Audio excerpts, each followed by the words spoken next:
La cooperazione internazionale è molto importante per noi, per il Veneto, perché ci permette di lasciare un segno concreto ed efficace in paesi come quelli africani che hanno la necessità di svilupparsi e sempre più stiamo andando verso una direzione di sviluppo economico, cioè supportare le comunità locali nell'imparare un mestiere e nel formare poi soggetti che a loro volta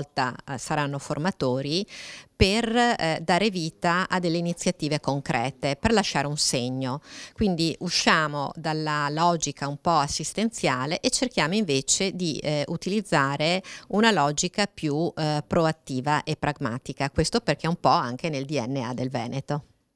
Un'associazione che raccoglie 2.500 apicoltori nel Veneto e gestisce 35.000 alveari, quindi una grande, anche dal punto di vista economico, importante realtà del Veneto. Siamo stati coinvolti in questo progetto, andremo in Angola con 4 apicoltori in 3 step, quindi in 3 periodi diversi, per conoscere, formare e aiutare a migliorare come viene prodotto il miele in Angola e anche per conoscere questa tipologia di ape e vedere se riusciamo ad adattarla, ad addomesticarla un po' di più, perché oggi l'apicoltura in Angola viene svolta